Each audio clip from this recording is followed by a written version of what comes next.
जय श्री कृष्णा दोस्तों आज मैं आपके सामने अपना दूसरा वीडियो लेकर के आ रहा हूँ। लास्ट टाइम मैंने एक इंट्रोडक्टरी वीडियो अपना डाला हुआ था और उस इंट्रोडक्टरी वीडियो में मैंने बताया था कि मैं आपको किस एग्ज़ामिनेशन के लिए और कौन कौन से सब्जेक्ट मैं पढ़ाने वाला हूँ अपने यूट्यूब चैनल पर। आज मैं आपके सामने अपना जो मैंने आप लोगों को बताया था कि मैं क्या क्या पढ़ाने वाला हूँ, उसका मैंने एक सब्जेक्ट चूज किया है जो मैं आपको पहले स्टार्टिंग में पढ़ाऊँगा। मैंने पिछली बार बताया था कि अभी मैं कोई सब्जेक्ट चूज नहीं कर रहा हूँ कि सबसे पहले मैं क्या पढ़ाने वाला हूँ, लेकिन आज मैंने डिसाइड किया है कि मैं आप लोगों को किस सब्जेक्ट के सबसे पहले कंटेंट देने वाला हूँ। लेकिन कंटेंट देने से पहले दोस्तों मैं ऐसे बच्चे जो बिल्कुल बिगनर हैं, जो वर्किंग हैं कहीं पर, जो प्रॉपर स्ट्रक्चर्ड वे में कंटेंट नहीं पा रहे थे, आज से उन्हें शायद मिलना स्टार्ट हो जाएगा और मैं ट्राई करूंगा कि मैं उनके एक्सपेक्टेशंस को फुलफ़िल कर पाऊँ। दोस्तों प्लीज़ आप लोगों से एक रिक्वेस्ट है कि प्रॉपर नोट्स ज़रूर बनाइएगा और उस नोट्स का रिवीजन करिए। रिवीजन करेंगे तब अच्छे तरीके से आपको हेल्प मिलेगा। ऐसे स्टूडेंट जो पेट एग्जामिनेशन की तैयारी कर रहे हैं, ऐसा नहीं है कि जो मैं पढ़ाऊंगा, जो हिस्ट्री में पढ़ाने जा रहा हूँ, जो ज्योग्राफी में पढ़ाने जा रहा हूँ, जो पॉलिटी में पढ़ाने जा रहा हूँ, जो इकोनॉमिक्स में पढ़ाने जा रहा हूँ, वो किसी और एग्जामिनेशन के लिए हेल्पफुल नहीं होगा। वो सारे एग्जामिनेशन के लिए हेल्पफुल होगा। लेकिन दोस्तों जो सबसे फ्रंट पे आपके एग्जामिनेशन है, जो बहुत सारे बच्चों का ने फॉर्म डाल रखा है, वो है पेट एग्जामिनेशन। और आपको अच्छे तरीके से पता है कि यूपी गवर्नमेंट के जितने भी अब एग्जामिनेशन होंगे वो डायरेक्टली मेंस कंडक्ट होंगे on the behalf of the pet examination के मार्क्स के। पेट एग्जामिनेशन में आपने कैसा स्कोर किया है उसके रेस्पेक्ट में आपको मेंस में डायरेक्टली कॉल किया जाएगा और फिर आपको फाइनल सिलेक्शन दे दिया जाएगा अगर आप मेंस क्वालिफाई होते हो। लाइक इस ईयर आपने देखा था कि कुछ नियर अबाउट 8000 के आसपास वैकेंसी आई थी। किसकी? 8035 के आसपास वैकेंसी आई थी, लेखपाल की वैकेंसी आई हुई थी।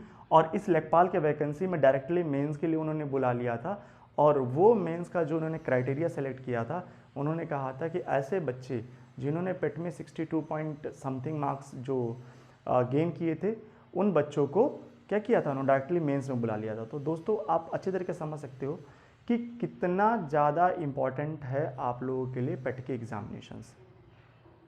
तो थोड़ा सा फोकस होकर के काम करना शुरू कर दीजिए भाई मेरे, क्योंकि आपके पास अब समय नहीं है। आपके पास केवल और केवल गिने चुने 1 मंथ 20 डेज ही हैं और इस 1 मंथ 20 डेज में आपको पूरा पेट के एग्जामिनेशन की तैयारी करना है। पॉसिबल है भाई मेरे, कर सकते हो और 80 प्लस 85 प्लस स्कोर भी कर सकते हो आराम से। लेकिन थोड़ा सा पेशेंस रख लो अपने मन के अंदर और थोड़ा सा एफर्ट लगा दो, बस आप कर ले जाओगे। तो मेरा ये कहना था दोस्तों कि जो पेट एग्जामिनेशन है, इस पेट एग्जामिनेशन का मार्क्स जो होगा बहुत बड़ा डिसाइडिंग फैक्टर होगा आपके लिए। किसी भी गवर्नमेंट एग्जामिनेशन में आप अपियर होते हो, अच्छा नंबर, अगर सपोज कर लीजिए आपने पेट में अच्छा नंबर नहीं लेके आया, तो अब कोई वैकेंसी मान लीजिए 5000 से ऊपर आ ही नहीं रही है, 4000 से ऊपर वैकेंसी ला ही नहीं रही है गवर्नमेंट, क्योंकि आप इस समय बेरोजगारी का माहौल देख ही रहे हैं और किस तरह से चीज़ें कर्टेल हो रही हैं थोड़ी बहुत, ठीक है। तो कहीं ना कहीं कम हो रही है वैकेंसी, नो डाउट, लेकिन ठीक है, उसमें भी आपको मेहनत करके आगे बढ़ना है और निकालना है। तो जितना क्या कहते हैं कंपटीशन बढ़ रहा है, उस हिसाब से आपको अपनी मेहनत भी थोड़ा बहुत बढ़ाना पड़ेगा।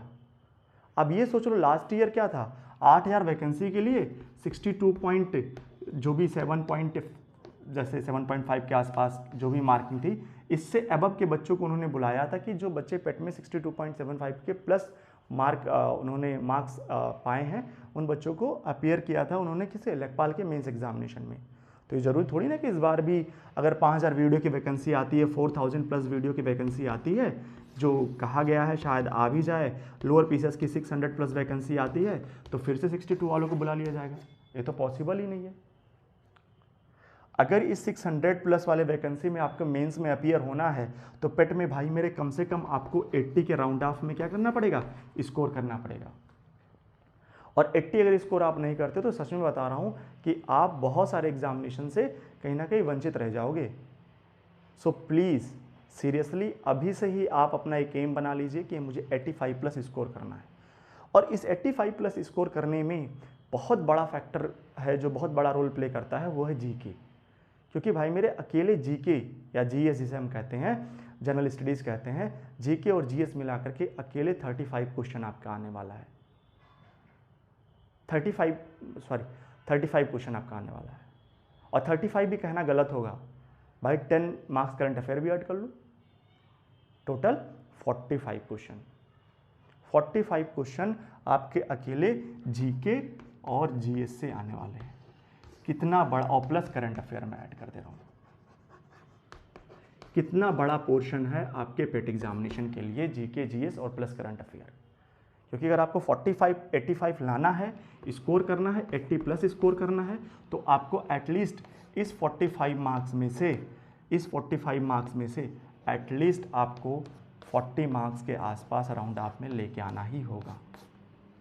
अगर आप 40 मार्क्स स्कोर कर लेते हो भाई मेरे, तो रियली बता रहा हूँ, आप इतना अच्छा स्कोर कर जाओगे, इतना अच्छा परसेंटाइल बना जाओगे कि, और गवर्नमेंट ने तो क्या कर दिया है, रिस्ट्रिक्शन भी हटा दिया है। अब तो 3 साल के लिए वैलिड हो जाएगा कि अगले 2-3 साल तक सिर्फ बैठ के मेंस ही दो गवर्नमेंट एग्जामिनेशन के, और मेंस का प्रिपरेशन करो। फिर यूपी की बात मैं कर रहा हूँ, और बाकी जो और अदर बच्चे हैं वो तो अदर एग्जामिनेशन के हिसाब से तो अपने हिसाब से समझ ही लेंगे।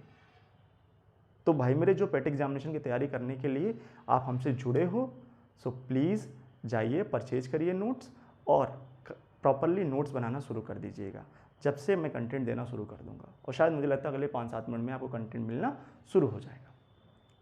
तो 5 मिनट हम थोड़ा समय लेंगे आपसे, और वो 5 मिनट का जो समय आपसे मैं लूँगा वो सिर्फ और सिर्फ पेट के सिलेबस और पेट की मार्किंग के बारे में आपको बताऊँगा कि कैसे कैसे गवर्नमेंट ने आपको पेट का मार्क्स का डिस्ट्रीब्यूशन दे रखा है सब्जेक्ट वाइज। तो मैं सारे सब्जेक्ट की चर्चा नहीं करने वाला हूँ, लेकिन जीके जीएस का क्या डिस्ट्रीब्यूशन है और किस पर आप ज़्यादा मेहनत करने वाले हो, किस पर आप कम मेहनत करने वाले हो, वो मैं थोड़ा सा मार्किंग डिस्ट्रीब्यूशन समझाने की कोशिश करूँगा आपको। आइए दोस्तों, बस 2-4-5 मिनट लूँगा आप लोगों का, और ज़्यादा समय नहीं लूँगा। एक बार थोड़ा सा इस मार्किंग स्कीम समझ लीजिए आप। पेट 2022 की बात अगर हम करें भाई मेरे, इसका प्रस्तावित है एग्ज़ाम डेट, और एग्ज़ाम डेट कब होने वाला है, 15 अक्टूबर या 16 अक्टूबर को एक एग्ज़ाम होने वाला है। ठीक है, चलिए आ जाते हैं। इसने क्या किया है, सबसे पहले तो हिस्ट्री की मार्किंग देख लेते हैं। हिस्ट्री को उसने 2 पार्ट में डिवाइड कर दिया है। एक कर दिया है, एक पार्ट में एंशिएंट हिस्ट्री, जिसे, अच्छा हिंदी मीडियम वाले बच्चे परेशान मत हो यार, प्लीज़ बाइलिंगुअल क्लास चलेगी। मैं बहुत सारी बातें क्या मैं हिंदी में ही बोल रहा हूँ। आप प्रॉपरली मेरी बातों को सुन करके नोट्स में लिख सकते हो। इंग्लिश मीडियम वाले बच्चे आप समझ सकते हो, बोल भी रहा हूँ, और कहीं ना कहीं आपको कंटेंट भी इंग्लिश में ही राइट कर रहा हूँ। तो दोनों लोग आप लोग समझ करके और अच्छे तरीके से नोट्स बना सकते हो। कोई दिक्कत होती है तो आप कमेंट सेक्शन में आप हमें बता दो, ठीक है। चलिए हिस्ट्री की बात करें तो हिस्ट्री को उसने 2 पार्ट में डिवाइड कर रखा है। मार्किंग सिस्टम की बात मैं कर रहा हूँ हिस्ट्री के, एक ancient history plus medieval history. Ancient history plus medieval history की अगर हम बात करें तो इसे प्राचीन इतिहास बोलते हैं, इसे मध्यकालीन इतिहास बोलते हैं। इन दोनों को मिला करके पेट के एग्जामिनेशन में 5 मार्क्स रखा हुआ है, दोनों को मिलाकर। हिस्ट्री का तीसरा पार्ट जो होता है, आपको पता है हिस्ट्री 3 पार्ट में आप पढ़ते हो, एंशिएंट, मेडिवल और क्या मॉडर्न हिस्ट्री, जिसमें एंशिएंट और मेडिवल को उसने मिला के 5 नंबर दे रहा है। दूसरा जो पार्ट है that is the modern history, जिसका पेट में नाम दिया है उसने, पेट में उसने जो बोला है, ऐसे इसको आधुनिक इतिहास बोलते हैं। पेट में इसका नाम दे दिया है उसने इंडियन नेशनल मूवमेंट।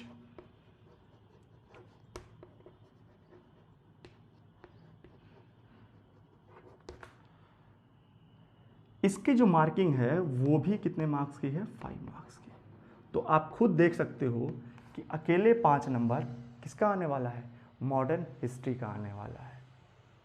और 5 नंबर में एंशिएंट और मेडिवल यानी कि मेडिवल दोनों को उसने क्या कर दिया है, समेट के रख दिया है। आगे मूव करते हैं भाई मेरे। ज्योग्राफी को क्या दिया उसने कहा है आपसे कि वो ज्योग्राफी आपसे कितने मार्क्स का पूछेगा, वो ज्योग्राफी भी आपसे 5 मार्क्स का पूछेगा। अगला पोर्शन पॉलिटी कितने नंबर का भाई मेरे, 5 मार्क्स। अगला इकोनॉमिक्स कितने मार्क्स का बच्चे, ये भी 5 मार्क्स। पॉलिटी मीन्स राज्य व्यवस्था और इकोनॉमिक्स यानी कि अर्थव्यवस्था, ठीक है। और ज्योग्राफी भूगोल आपको अच्छे तरीके से पता ही है, तो आप खुद देख लीजिए 5, 10, 15, 20 और 25 नंबर तो आपके इसी से निकल के आ गए। बाकी 20 नंबर कहाँ से आते हैं, तो और सुन लीजिए आप। करंट अफेयर पूछेगा आपसे वो 10 मार्क्स का, और इसका भी वीडियो मैं आपको प्रोवाइड करूंगा, ठीक है। इसका वीडियो मैं प्रोवाइड करूंगा करंट अफेयर का। बिल्कुल भी आप सच में पढ़ के जाइए, आपको कहीं और मेहनत करने की ज़रूरत नहीं है। जितना मैक्सिमम हो पाएगा मैं आपके साथ मेहनत करूंगा और आपका maximum 10 out of 10 current affair निकलवाने की कोशिश करूंगा। और एक होता है जर्नल अवेयरनेस, और भाई मेरे सबसे खतरनाक सब्जेक्ट ये होता है जर्नल अवेयरनेस, जिसकी कोई सीमा ही नहीं है। सामान्य जागरूकता बोलते हैं इसको, जनरल नॉलेज बोलते हैं, जनरल अवेयरनेस बोलते हैं। इसकी कोई सीमा नहीं है, कोई लिमिट नहीं है। इसी में आपके आते हैं national park, wild life sanctuary, tiger reserve, Ramsar sites, ठीक है। अगर हम बात करें थोड़ा सा कल्चर को लेकर के, आर्ट एंड कल्चर को लेकर के मैं बताऊं तो फोक डांसेस, ठीक है। डांसेस जो मतलब क्लासिकल डांस होता है, फोक डांस होता है, फोक सॉन्ग्स होते हैं, ठीक है, फेस्टिवल्स होते हैं, ये सारे के सारे टॉपिक्स इसी में आगे कवर होते हैं। और first in India, first in world, ये सारी बातें किसमें कवर होती हैं, इसी में कवर होती हैं। तो ये कोई इसका लिमिट नहीं है। और कुछ थोड़ी बहुत चीज़ें जो रिसेंट में बहुत फेमस रहती हैं, उनसे रिलेटेड क्वेश्चन पूछ लेता है, वो भी जनरल अवेयरनेस का पार्ट बन जाती हैं। जो 1 आध साल पुरानी न्यूज़ रही होंगी लेकिन बहुत ही फेमस न्यूज़ रही होंगी, वो भी जनरल अवेयरनेस का पार्ट बन जाती हैं। तो ये भी आपके एग्जामिनेशन में 10 मार्क्स का आने वाला है, और इसका भी मैं वीडियो आपको प्रोवाइड करने वाला हूँ। और भाई मेरे, मैं आपको एक चीज़ और इंश्योर करना चाहता हूँ, बताना चाहता हूँ कि रटने की कोशिश मत करना यार, प्लीज़ रटने की कोशिश मत करना। जीके जीएस को समझने की कोशिश करना, और समझ करके उसको अपने थॉट प्रोसेस में लाने की कोशिश करना। एक स्ट्रक्चर्ड वे में अपने कंटेंट को प्रिपेयर करने की कोशिश करो यार। ज़िंदगी में नहीं भूलोगे, और सारे एग्जामिनेशन में, क्योंकि हर एग्जामिनेशन में आप रट के जाओगे यार। एक बार अच्छे से पढ़ लो, एक बार अच्छे से रिवाइज कर लो, उसको ट्राई करो, 1 घंटा ज़्यादा दो रिवाइज करने में, लेकिन ट्राई करो कि वो अच्छे तरीके से आपको समझ में आ जाए, ताकि बार बार हर एग्जामिनेशन में वही बात ना पढ़नी पड़े। कम से कम 50 से 60% सिलेबस ऐसा होना चाहिए जो आपके माइंड में रहना चाहिए, जो बार बार आपको रिवाइज ना करना पड़े, ठीक है। तो ये रहा पूरी की पूरी पेट के मार्किंग की स्कीम, एक मार्किंग स्कीम। एक बार आप स्क्रीनशॉट ले लीजिए, मैं थोड़ा बोर्ड से हट जा रहा हूँ, और स्क्रीनशॉट लेने के बाद आप चाहे तो नोट कर लीजिए। हालांकि बहुत सारे मैं भी पीडीएफ प्रोवाइड ही कर दूंगा आप लोगों को, और बहुत सारे ऐसे पड़े भी होंगे गूगल वगैरह पे पीडीएफ, आप वहाँ से भी देख सकते हो। बट मेरा थोड़ा सा जिक्र करने का ये मतलब मेन फोकस था कि आपको बताया जाए कि पेट में आपके लिए कितना मार्क्स मैं करवाने वाला हूँ, और वो है 45 मार्क्स का, जो मैं आपको प्रिपरेशन करवाने वाला हूँ अपने चैनल के माध्यम से। आगे कंटिन्यू करते हैं दोस्तों। अब आज बात करते हैं हम, अच्छा मैं जो बताने जा रहा हूँ आपको, और वो ये है कि मैं कौन सा सब्जेक्ट पहले स्टार्टिंग में पढ़ाऊँगा। तो सबसे पहले मैंने डिसाइड किया है, क्योंकि मैं ये सोच रहा था कि पहले ज्योग्राफी स्टार्ट कर दें, या पहले इकोनॉमिक्स से स्टार्ट कर दें, या पहले पॉलिटी, या पहले एंशिएंट से स्टार्ट करते हैं, हिस्ट्री को ही। तो मैंने ये सोचा, मैंने ये कहा कि यार मान लो मैं एंशिएंट से पढ़ा रहा हूँ, एंशिएंट पढ़ाया, मेडिवल पढ़ाया, एंशिएंट मेडिवल पढ़ाते पढ़ाते बहुत लंबा टाइम जाएगा, मतलब इट इज़ मतलब बहुत टाइम टेकिंग प्रोसेस है, यानी कि अच्छे खासे इसके वीडियोस बनने वाले हैं, और अच्छा खासा टाइम लेने वाला हूँ मैं आपको इनको पढ़ाने के लिए, और समझाने में भी टाइम लगेगा, जाहिर सी बात है, ठीक है। तो थोड़ा सा लॉन्ग टाइम प्रोसेस हो जाएगा, और लॉन्ग टाइम प्रोसेस में आप केवल कितना नंबर गेन कर पाए, 5 नंबर गेन कर पाए। तो मैंने ये डिसाइड किया, मैंने कहा कि चूँकि अगर हम देखें मॉडर्न हिस्ट्री, तो मॉडर्न हिस्ट्री कहीं से भी एंशिएंट से रिलेटेड नहीं है, यानी कि ऐसे नहीं है कि मॉडर्न हिस्ट्री पढ़ने के लिए आपको एंशिएंट की बात पता होनी ज़रूरी है। ऐसा नहीं है कि मॉडर्न हिस्ट्री पढ़ने के लिए आपको मेडिवल की पूरी बातें पता होनी जरूरी है, एक आध पॉइंट की ज़रूरत है, वो मैं आपको डिस्कस कर दूंगा, इतनी बातें आप समझ लोगे। ठीक है, तो इसीलिए मैंने डिसाइड किया। अच्छा हाँ, एक और फायदा इससे हो जाएगा कि अगर आप मॉडर्न पढ़ लेते हो तो जो बैकग्राउंड ऑफ पॉलिटी है वो आपका तैयार हो जाता है। यानी कि हमारा कॉन्स्टिट्यूशनल डेवलपमेंट जो है, जो जो पहला चैप्टर पॉलिटी का होता है कॉन्स्टिट्यूशनल डेवलपमेंट, और कॉन्स्टिट्यूशन की फ्रेमिंग जो होती है उसमें जो भी टॉपिक चीज़ें जो चीज़ें पढ़ाई जाती हैं वो पूरी की पूरी आपकी मैं समझाऊँ आपको मैं समझाऊँगा जब, तो पूरा का पूरा एक बैकग्राउंड लेके समझाऊँगा किसका, मॉडर्न हिस्ट्री का। तो एक कहीं ना कहीं पूरा मॉडर्न हिस्ट्री पढ़ रहे हो तो पॉलिटी का बैकग्राउंड तैयार कर रहे हो, तो जैसे ही मॉडर्न हिस्ट्री खत्म होगा तो मैं पॉलिटी स्टार्ट कर दूंगा। और पॉलिटी बहुत छोटा सा है भाई मेरे, और मॉडर्न हिस्ट्री भी बहुत बड़ा नहीं है। मतलब अगर मैं बोलूँ कि एंशिएंट की इतना लेक्चर ले करके तुम 5 नंबर अकेले पा जाओगे, जितना मैं एंशिएंट पढ़ाऊंगा इतना टाइम लेकर के, जितना मैं एंशिएंट और मेडिवल पढ़ाऊंगा 5 नंबर पाओगे, मुझे लगता है कि उससे कम टाइम पे मॉडर्न हिस्ट्री और पॉलिटी पे काम कर देंगे तो 10 नंबर बन जाएगा। समझ में आ रहा है भाई मेरे? तो इसीलिए मैंने डिसाइड किया है कि सबसे पहले मैं मॉडर्न हिस्ट्री स्टार्ट करने जा रहा हूँ, और मॉडर्न हिस्ट्री के डे बाय डे आपको एक एक वीडियो मिलते रहेंगे पहले स्टार्टिंग में। फिर मैं बीच में ही ट्राई करूँगा कि आपको इंट्रोड्यूस कर दूँ, जैसे 2-4 दिन हम लोग का चलता है, थोड़ा बहुत आप हमसे हमारा आपका फ्रीक्वेंसी लेवल मैच करने लगता है, तुरंत मैं ट्राई करूँगा कि क्या करूँगा, आपको मैं ज्योग्राफी के वीडियोस देने शुरू कर दूँ, ज्योग्राफी या इकोनॉमिक्स में किसी एक का वीडियो अपार्ट फ्रॉम दैट। और करंट अफेयर तो भाई मिले आपको मिलता ही रहेगा, इसकी बात ही खत्म कर दो। अवेयरनेस का मैं बता दूंगा बीच में, हम आपसे जुड़ते रहेंगे रोज़ कि क्या करने वाले हैं हम उसके साथ, और हम ट्राई करेंगे इसको भी जल्दी ही स्टार्ट करें ताकि आपके पैरेलल पढ़ाई तक चलता रहे। ये 45 मार्क्स आप सिक्योर करो यार, बहुत अच्छे नंबर मिलने वाले हैं आपको, और अच्छा नंबर गेन करो, सारे एग्जामिनेशन में बैठो, सारे मेंस एग्जामिनेशन दो और क्रैक करो। ठीक है भाई मेरे, और माँ बाप के सपनों को पूरा करो। ठीक है, चलिए आइए जुड़ते हैं अपने इंफॉर्मेटिव कंटेंट के साथ और शुरुआत करते हैं अपना मॉडर्न हिस्ट्री। दोस्तों पहला क्लास है यूट्यूब पर, और फर्स्ट टाइम मैं फेस कर रहा हूँ कैमरे को, शायद हो सकती थोड़ी बहुत गलतियाँ हो सकती हैं, थोड़ा बहुत अपरिपक्वता हो सकती है, बट ट्राई करूँगा कि जितना अच्छे से आपको मैं कंटेंट दे पाऊँ, जितना अच्छे से चीज़ें बता पाऊँ, एक्सप्लेन कर पाऊँ और कन्वे कर पाऊँ अपनी बात को आपके सामने। ठीक है दोस्तों, चलिए स्टार्ट करते हैं।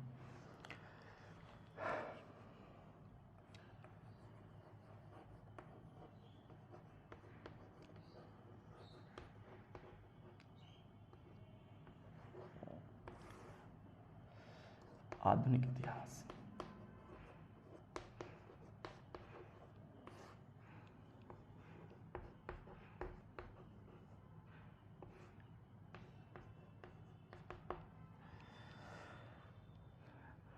आप में से बहुत सारे भाई लोग जो हमसे जुड़े हुए हैं, उनमें से मैं सारे लोगों को नहीं कह सकता हूँ, लेकिन कुछ लोगों को ज़रूर ये पता होगा कि जो हमारा मॉडर्न हिस्ट्री होता है वो कहाँ से शुरू होता है, जब अंग्रेज भारत में आए।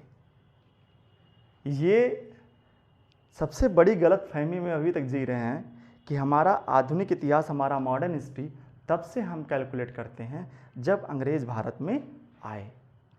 ठीक है भाई मेरे, सो प्लीज़ हम मॉडर्न हिस्ट्री का टॉपिक जहाँ से पढ़ना शुरू करते हैं तो आप एक मिनट जाएगा, आप अंग्रेज़ों को, ठीक है, ज़्यादा प्रेफरेंस देते हो, क्योंकि हमें हमेशा सुनने में आया है कि अंग्रेज़ जब से भारत में आए तब से क्या कहते हैं आधुनिक भारत इतिहास शुरू होता है, यानी मॉडर्न हिस्ट्री शुरू होता है। ठीक है, लेकिन ऐसा नहीं है। अगर हम बात करते हैं मॉडर्न हिस्ट्री की, तो सबसे पहले जो हम लोग पढ़ने वाले हैं मॉडर्न हिस्ट्री में, वो बात करेंगे हम लोग arrival of Europeans. Please, arrival of Britishers नहीं, अंग्रेज़ों का अराइवल की बात मैं नहीं कर रहा हूँ, मैं बात कर रहा हूँ यूरोपियंस के अराइवल की। यूरोप एक कॉन्टिनेंट है और उस कॉन्टिनेंट में बहुत सारे कंट्रीज़ हैं, और उन कंट्रीज़ में से एक कंट्री है यूके। इसके भी पीछे भी कहानी की, यूके के बोलते हैं, किसको बोलते हैं, ठीक है, ग्रेट ब्रिटेन किसको बोलते हैं, इन सब बातों को भी मैं बताऊंगा। बहुत सारा कन्फ्यूज़न रहता है यार, यूके क्या है, ग्रेट ब्रिटेन क्या है, ठीक है, इंग्लैंड, स्कॉटलैंड एक दूसरे से कैसे कनेक्टेड हैं, ठीक है। तो इन सब चीज़ों के बारे में बातें होंगी, लेकिन सबसे बड़ा जो आपके मन में डिलेमा, जो आपके माइंड में डिलेमा चलता है, वो ये भ्रम है कि जो पूरा का पूरा मॉडर्न हिस्ट्री है वो टिका हुआ है सिर्फ और सिर्फ अंग्रेज़ों पर। हाँ, ये ज़रूर बहुत बड़ा पोर्शन अंग्रेज़ों का है, ठीक है, लेकिन शुरुआत में सबसे पहले भारत में अंग्रेज़ नहीं आए थे। तो इसीलिए मैं बता रहा हूँ आपको कि सबसे पहले भारत में आए थे यूरोपियंस, और यूरोपियंस में से किस कंट्री का आया था? आए थे पोर्चुगीज़, यानी कि पुर्तगाल के, आपको अच्छे तरीके से पता भी है। और वो कौन थे? वास्को डी गामा, ठीक है। तो अब हम वास्को डी गामा के पहुँचने से पहले की थोड़ी कहानी जान लेते हैं भाई मेरे। तो मैं थोड़ा सा इसको मैं इरेज करूँगा, और ये समझना कि मैं इस पर वर्ल्ड मैप कंप्लीटली बनाने तो नहीं जा रहा हूँ, लेकिन एक वर्ल्ड मैप का मैं स्ट्रक्चर यानी कि लेआउट तैयार करने जा रहा हूँ।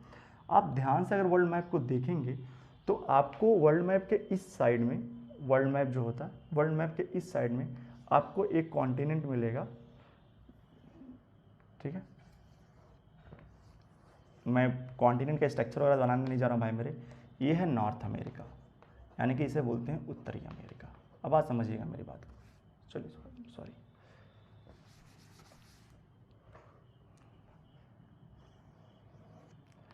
एक कॉन्टिनेंट इधर साइड में आप ऊपर की तरफ पाएंगे, नॉर्थ अमेरिका। मैं बस ऐसे ही थोड़ा शेप में बना दे रहा हूँ, कोई पर्टिकुलर शेप में नहीं बना पाऊँगा। फिर थोड़ा सा यहाँ पर पैनामा पेनिनसुला है, और इसी से कनेक्टेड फिर आपका पड़ जाता है साउथ अमेरिका,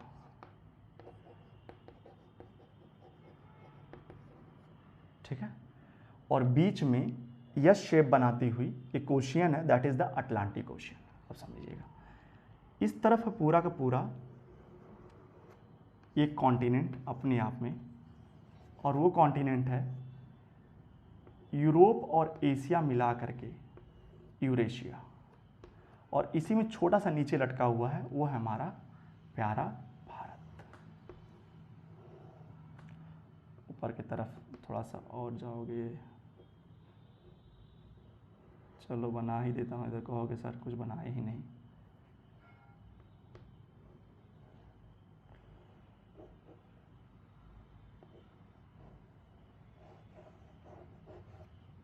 ठीक है, ये हमारा प्यारा भारत, और इसी यूरेशिया कॉन्टिनेंट में, जिसमें यूरोप इधर है, इधर यूरोप है, और इधर एशिया है, ठीक है।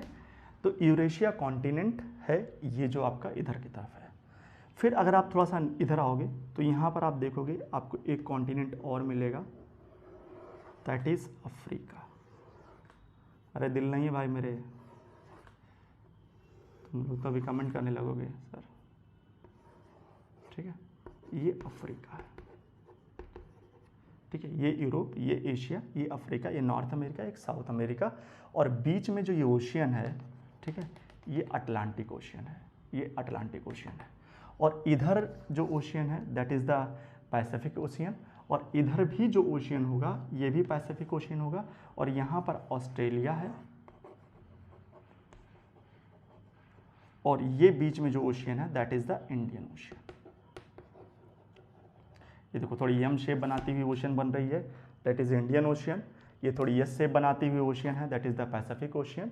और ठीक है, ये आपका ये अटलांटिक ओशियन, और ये आपका पैसिफिक ओशियन, ये पैसिफिक ओशियन, और नीचे आपका पड़ता है अंटार्कटिका, और यहीं पर पड़ती है आपकी सदर्न ओशियन, और ऊपर पड़ती है आपकी आर्कटिक ओशियन, ठीक है। तो ये सारे के सारे आपका वर्ल्ड का मैप है। वर्ल्ड का मैप बनाने के पीछे मेरी एक कहानी है, और वो रीज़न है कि मुझे समझाना है कि यूरोपियन भारत आए कैसे। क्योंकि अगर ये समझ लोगे आप तो फिर चीज़ें थोड़ी सी आसान हो जाएंगी। अब दोस्तों जो बात करने हम लोग जा रहे हैं, यूरोप के लोग 15 सेंचुरी के आसपास, 15 सेंचुरी का जो टाइम पीरियड था इसके आसपास, और वो भी यूरोप में से 2-3 कंट्री बहुत ज़्यादा इसके लिए वर्क करती थी। एक था पोर्चुगल, यानी कि जिसे पुर्तगाल कहते हो आप, एक था स्पेन, ठीक है, और तीसरा जो था वो था ब्रिटेन, और चौथा जो था आपका वो था डच। ये सारे, और डेनिश यानी कि डेनमार्क वाले, यानी कि नीदरलैंड और डेनमार्क वाले, ये सारे कंट्रीज जो थे वो बहुत अच्छे क्या कहते हैं नेविगेटर थे, और अलग अलग कंट्री की खोज करते थे, और अलग अलग कंट्री का खोज कर करके उस कंट्री में ट्रेड स्टार्ट कर देते थे, फिर धीरे धीरे उस कंट्री को कॉलोनाइज कर देते थे। इनका एक कॉन्सेप्ट था, ये लोग 3 पॉइंट्स पे काम करते थे, उसका नाम था ट्रिपल जी।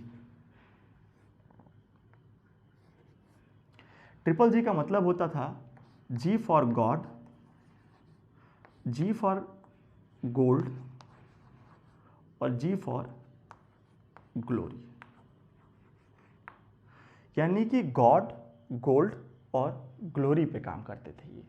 यानी कि इसका मतलब ये था कि ये लोग क्या करेंगे, जहाँ पर जाएंगे वहाँ पर क्रिश्चियन धर्म का प्रचार करेंगे, यानी कि जो इनका रिलीजन है, वहाँ पर वेल्थ इकट्ठा करेंगे, यानी कि धन इकट्ठा करेंगे, और तीसरा वहाँ पर अपना इम्पेरियलिज्म यानी कि अपना साम्राज्य फैलाएंगे। तो ये 3 चीज़ों पर काम करते थे यूरोपियंस, वो था गॉड, गोल्ड और ग्लोरी। ठीक है भाई मेरे। अब देखना कैसे भारत की खोज होती है, तो भारत की खोज के पीछे क्या कहानी है इसके बारे में चर्चा करते हैं। ऐसा नहीं है कि सबसे पहले भारत की खोज करने वास्को डी गामा निकला और वास्को डी गामा ने भारत का खोज कर दिया, और ऐसा भी नहीं है कि वास्को डी गामा से पहले भारत के बारे में कोई जानता ही नहीं था। ठीक है, हमसे अरब वाले क्या कहते हैं और ईरानियन क्या करते थे, ट्रेड करते थे। हमसे चाइनीज़ ट्रेड करते थे पहले, हुआन शैंग वगैरह चाइनीज़ ट्रैवलर वगैरह बहुत पहले इंडिया में आ चुके थे। मोरक्को से फाहियान आ चुका था। तो ऐसा नहीं है, बहुत सारे ट्रैवलर इंडिया में आ चुके थे, तो इंडिया के बारे में बहुत सबको पता था, बहुत सारी कहानियाँ लोग सुनते थे। लैंड रूट अवेलेबल था, लेकिन सी रूट किसी को नहीं पता था, क्योंकि लैंड रूट से अगर इंडिया में आना है तो पहाड़ वगैरह क्रॉस करके आना पड़ेगा, पर्वत पहाड़ ऊंचे ऊंचे क्रॉस करके आना पड़ेगा, जो बहुत डिफ़िकल्ट होता है किसी के लिए, और सी रूट बहुत ईजीएस्ट होता है पहुंचने के लिए। तो इसीलिए उस टाइम पर सी रूट को वो लोग खोजने की कोशिश करते थे। तो ऐसा नहीं है कि इंडिया के बारे में पहले से लोगों को पता नहीं था या लैंड रूट नहीं पता था। लैंड रूट अगर आप सीरिया से होते हुए, ऑक्सस वैली से होते हुए इंडिया आना चाहते थे तो आप आ सकते थे। ठीक है, तो लैंड रूट अवेलेबल था, बट वो लोग सी रूट खोज रहे थे, और सी रूट की खोज कैसे हुई इसके बारे में चर्चा करते हैं। इसी यूरोप में एक कंट्री है, उस कंट्री का नाम है पोर्चुगल। ठीक है, यहाँ से एक भाई साहब निकलते हैं और उनका नाम था, ये डेट क्या था, मैं डेट भी लिख दे रहा हूँ, 1488 का ईयर था, 1488 वाला ईयर था। एडी है भाई मेरे, बीसी मत समझ लेना। एक व्यक्ति थे, उनका नाम था बार्थिलोमियो डियास।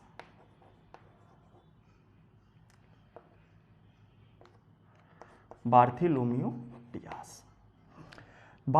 डियास 1488 में भारत की खोज करने निकला, और जब भारत की खोज करने निकला तो उसने एक रूट को अपनाया, और उसी रूट का नाम रखा गया केप ऑफ गुड होप, जिसका बाद में आप पढ़ते भी हो कि जब पूछता भी है सवाल आपसे कि वास्को डी गामा भारत में किस रास्ते से आया, तो आप बोलते हो कि केप ऑफ गुड होप से आया था। ठीक है, तो बार्थिलोमियो डियास जो था वो एक रूट अपनाया उसने, और उस रूट का नाम था केप ऑफ गुड होप। और एक केप ऑफ गुड होप जो रूट था वो कैसे था ये भी बता दे रहा हूँ आपको। जो ये पोर्चुगल कंट्री है, इस पोर्चुगल कंट्री से जब वो आया था, तो समझिएगा मेरी बात को, जब वो पोर्चुगल कंट्री से आया था तो यहाँ पर एक आइलैंड पड़ता है, उस आइलैंड का नाम है केप वर्दी आइलैंड। थोड़ा सा मुझे लगता है क्लियरिटी नहीं होगी, लेकिन थोड़ा सा ट्राई करिएगा, समझ में आ जाएगा। केप वर्दी आइलैंड, केप वर्दी आइलैंड। ठीक है, तो जब वो आया तो कैसे आया, आया केप वर्दी आइलैंड से होते हुए भाई मेरे, और फिर जब केप वर्दी आइलैंड से थोड़ा सा आगे बढ़ा तो यहाँ पर एक और आइलैंड है, अटलांटिक ओशियन में ही चल रहे हो आप, और उस आइलैंड का नाम है Saint Helena Island. Saint Helena Island, Hindi medium वाले भाई मेरे बोल रहा हूँ, समझ सकते हो आप, लिख सकते हो, सेंट हेलेना आइलैंड। और केप वर्दी आइलैंड और सेंट हेलेना आइलैंड से होते हुए वो यहाँ नीचे अफ्रीका के आ जाता है और पहुँच जाता है, और यहाँ एक देश है, उस देश का नाम है साउथ अफ्रीका। ठीक है, उस देश का नाम है साउथ अफ्रीका। किस रूट से आता है, केप वर्दी आइलैंड और सेंट हेलेना आइलैंड से होते हुए कहाँ पहुँच जाता है, साउथ अफ्रीका पहुँच जाता है। कौन पहुँच जाता है, बार्थोलोम्यू डियास। बार्थोलोम्यू डियास जब साउथ अफ्रीका पहुँच जाता है, लेकिन साउथ अफ्रीका पहुँचने के बाद उसे पता ही नहीं था कि हम भारत कैसे पहुँचेंगे, रास्ता ही नहीं उसे पता था भारत पहुँचने का। कौन सा रास्ता भाई, सी रूट नहीं पता था उसे। तो वो क्या किया, फिर वापस चला गया अपने देश वापस चला गया और यहीं पर हो जाती है साउथ अफ्रीका की खोज 1488 में।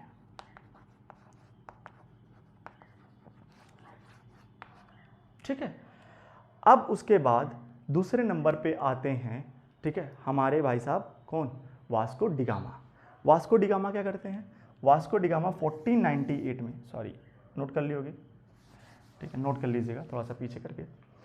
वास्को डिगामा क्या करते हैं, वास्को डिगामा जो करते हैं, मैं इधर वाला मिटा दूं पोर्शन क्या, अच्छा ठीक है, 1498 में वास्को डिगामा भारत की खोज करने निकलते हैं। 1498 में ये कौन है भाई मेरे, ये हैं वास्को डिगामा।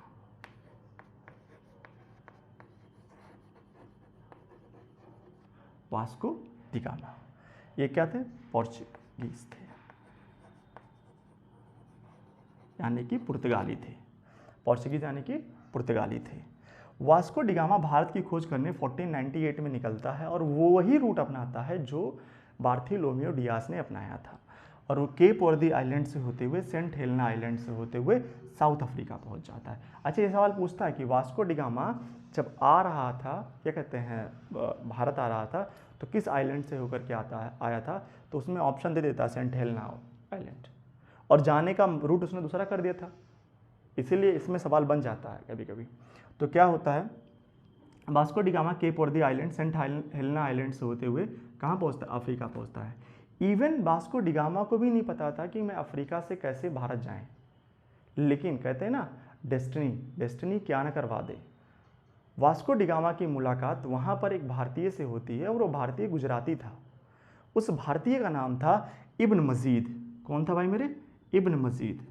यहाँ पर उसकी एक मुलाकात होती है एक भारतीय से, उस भारतीय का नाम था इब्न मजीद। किसकी मुलाकात होती है, वास्को डिगामा की। और जब एक इब्न मजीद से वास्को डिगामा मिलता है, ठीक है, अब वो जिस भी भाषा में बात की हो, मुझे नहीं पता है कैसे बात किए होंगे, बहुत सारे लोग सवाल पूछने लगते हैं, जब मैं ऑफलाइन पढ़ता था सर किस भाषा में बात किए थे, ठीक है। तो इब्न मजीद तैयार हो जाता है वास्को डिगामा को भारत ले जाने तक, और फिर इब्न मजीद के हेल्प से वास्को डिगामा यहाँ पर मेडागास्कर पड़ता है, मेडागास्कर के बगल से होते हुए भारत में पहुँचता है, और भारत के केरला में पहुँचता है, और केरला के कालीकट तट पर पहुँचता है। और उस समय केरल का जो किंग था, उस किंग का नाम था किंग जमोरिन।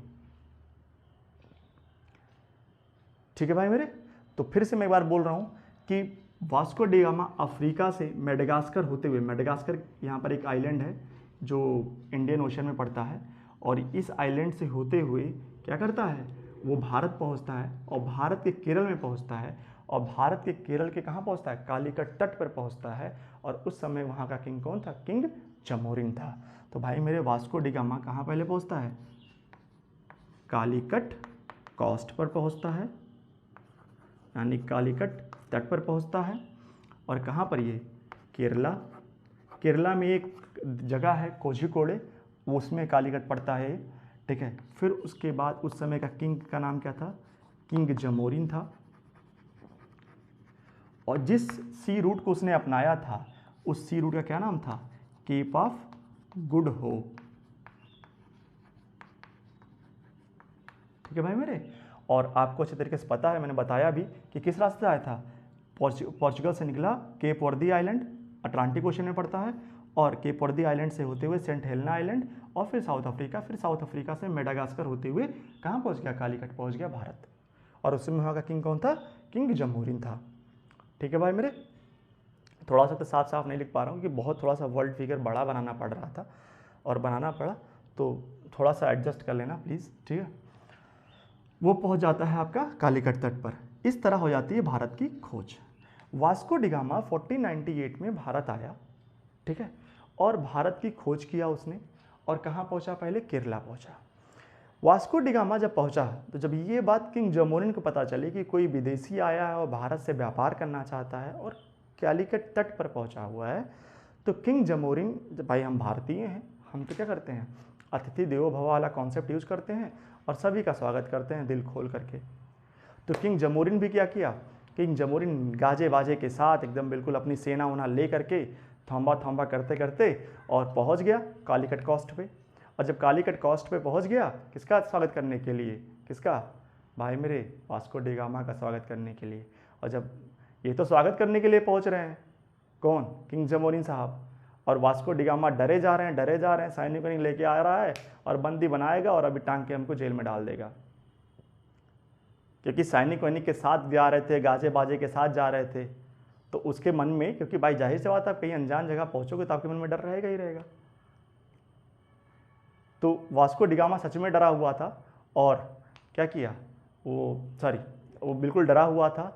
और किंग जमोरिन साहब तो स्वागत करने के लिए गए हुए थे, किसका, वास्को डी गामा का। और जब उन्होंने स्वागत किया, फूल हार चढ़ाया वगैरह, जो भी मतलब माला वगैरह पहनाया, तब उसे रियलाइज़ हुआ कि स्वागत करने के लिए आए हैं, जेल में डालने के लिए नहीं आए हैं। और वो शायद मन में थोड़ा सा और अपने आप को उसका डर खत्म हुआ जब उसने एक मदर गॉडेस की मूर्ति देखी। और उसने सोचा कि जब मदर गॉडेस की मूर्ति देखी कि इनकी संस्कृति हमारी संस्कृति भी लगभग थोड़ी बहुत सिमिलर है, हम भी प्रभु यीशु के माँ को पूजा करते हैं और ये भी किसी माँ की पूजा करते हैं, ठीक है। और भाई मेरे जब यहाँ पर आया तो बहुत अच्छा रिलेशन बन गया था किंग जमोरिन के साथ, किसका, वास्को डी गामा का। लेकिन ये अच्छा रिलेशन बहुत दिन तक चला नहीं, अभी उसके बारे में भी चर्चा होगी। बहुत अच्छा रिलेशन बन गया किंग जमोरिन का वास्को डी गामा के साथ। और वास्को डी गामा, रियलिटी यही है कि वास्को डी गामा जब पहली बार भारत में ट्रेड किया था तो स्पाइसेस का ट्रेड किया था, उसमें भी पेपर का स्पेशली उसने ट्रेड किया था। और यहाँ से जब भारत से वापस लौटा था तो कितना टाइम्स प्रॉफिट पाया था, ये सवाल पूछता है। 60 टाइम्स उसने प्रॉफिट कमाया था, 60 गुना प्रॉफिट कमाया था। जितना पैसा इन्वेस्ट करके वो खरीद के लेके गया था, वहाँ जब बेचा था उसने तो 60 गुना प्रॉफिट कमाया था। और ये बात पूरे के पूरे यूरोप में हल्ला हो गई थी कि इतना ज़्यादा प्रॉफिटेबल मार्केट है, कौन सा, इंडियन मार्केट। तो अब पूरे यूरोप में होड़ सी लग गई, पूरे यूरोप में भारत जाने के लिए लगातार लोग प्रयास करने लगे, ठीक है भाई मेरे। तो 16 टाइम्स, और स्पेशली किसका, पेपर का, ठीक है। तो पेपर का स्पेशली इसने क्या किया था, ट्रेड किया था और 60 टाइम प्रॉफिट पाया था, कौन, वास्को डी गामा। मैंने आने का तो बता दिया लेकिन जाने का नहीं बताया मैंने आपसे। जब वापस जाने लगा वास्को डी गामा तो किस रास्ते से गया, फिर से वापस मेडागास्कर से होते हुए अफ्रीका, अफ्रीका से सेंट हेलेना नहीं जाएगा वो, अफ्रीका से सीधे केप वर्दी आइलैंड, और केप वर्दी आइलैंड के बाद यहाँ से मैं फिर से एक डॉटेड लाइन बना दे रहा हूँ, ये आप अपनी कॉपी में बना लेना भाई मेरे प्लीज़। केप वर्दी आइलैंड से थोड़ा सा घूम गया था और यहाँ पर एक आइलैंड था Azores island,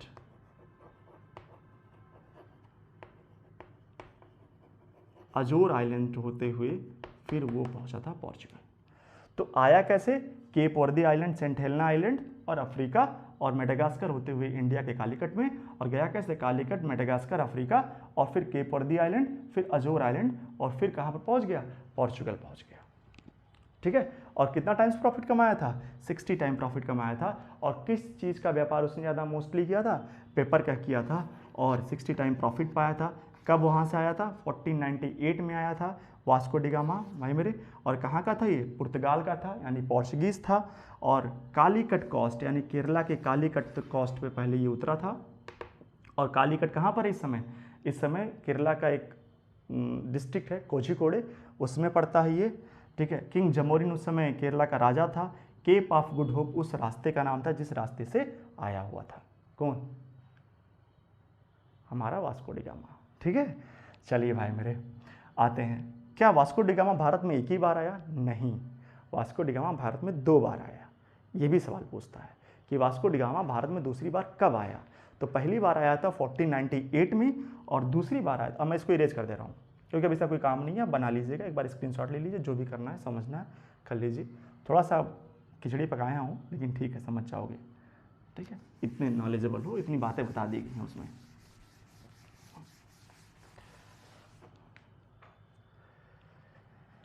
Vasco D gamma पहली बार आया 1498 में, फर्स्ट टाइम, ठीक है, और दूसरी बार आया 1501 में, सेकेंड टाइम। तो ये फर्स्ट टाइम आया था वास्को डी गामा और ये सेकेंड टाइम आया था। और जब सेकेंड टाइम आया तो उसने पहला फैक्ट्री स्टैब्लिश किया।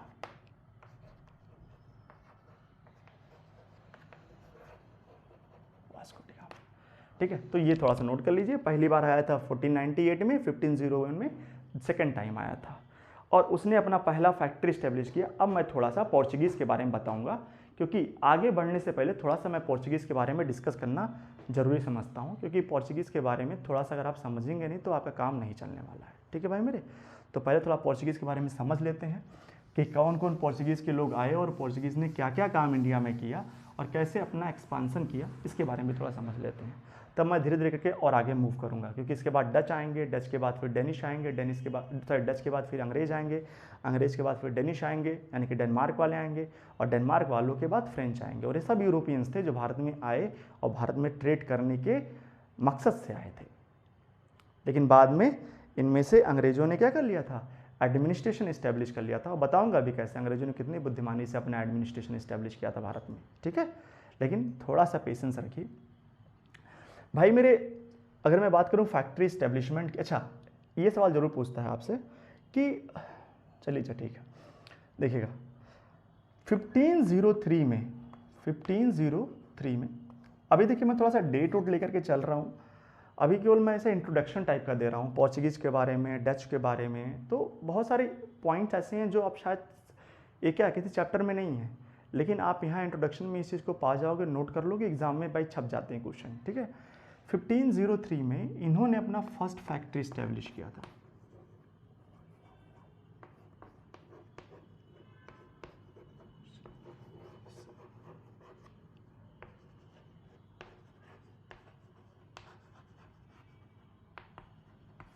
established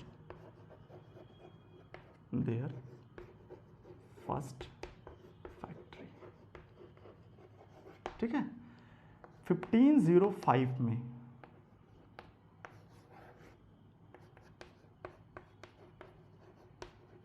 पोर्चुगीज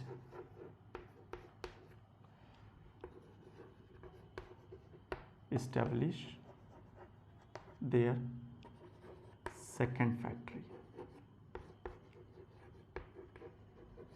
और जो उन्होंने फर्स्ट फैक्ट्री स्टैब्लिश किया था वो किया था एट कालीकट। कहाँ पर, जहाँ पर पहले उतरा था कौन, Vasco D gamma, Calicut Kerala. और सेकेंड फैक्ट्री कहाँ स्टैब्लिश किया था इन्होंने, कन्नूर, कन्नूर, ये भी केरला में पड़ता है। इस समय इस कन्नूर का स्पेलिंग KNNUR लिखते हैं, पहले कन्नूर लिखते थे शायद उसको, ठीक है। तो ये सेकंड फैक्ट्री केरला कन्नूर में इस्टेब्लिश किया था 1505 में। 1503 में फर्स्ट फैक्ट्री केरला में इस्टेब्लिश किया था, कहाँ पर, कालीकट में। तो पहले दो फैक्ट्री जो इस्टेब्लिश हुए जिनके बारे में मैक्सिमम एग्जामिनेशन में क्वेश्चन पूछता है वो ये थे। फिर बाद में बताऊंगा कि कहाँ कहाँ पोर्चुगीज सेटल हुए, कहाँ पर डच सेटल हुए, कहाँ पर अंग्रेज सेटल हुए, कहाँ पर फ्रेंच सेटल हुए, और फिर कैसे कैसे हटे। सिर्फ ऐसे थोड़ा सा ज़्यादा बहुत इतना लेंदी वे में नहीं बताऊँगा, ऐसे आराम आराम से बता दे निकल जाऊँगा, ठीक है।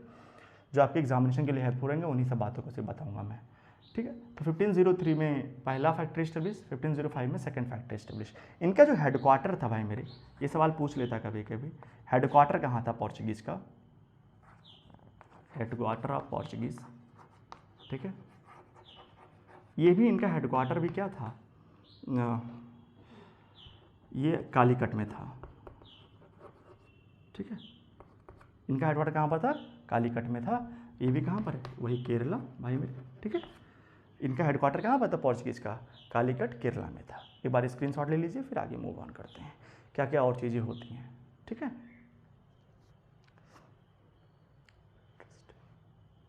ओके चलिए,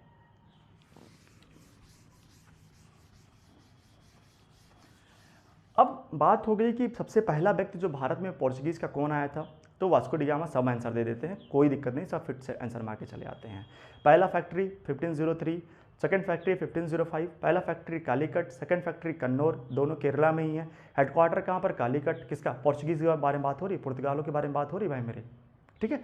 अब बात करता है, कभी कभी सवाल पूछ लेगा आपसे कि दूसरा ऐसा कौन व्यक्ति था जो भारत में पुर्तगाल से आया था, क्योंकि पहले पुर्तगाली ही आए थे, तो उसमें पहला दूसरा इंपॉर्टेंट हो जाता है। तो जो सेकंड व्यक्ति थे जो भारत में क्या कहते हैं हम पुर्तगाल से आए थे, उनका नाम कभी कभी वो आपसे पूछ लेता है, ठीक है ना।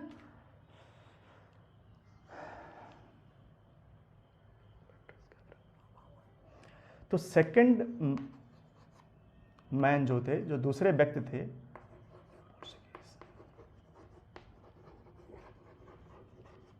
हु केम इंडिया, उनका नाम था पेड्रस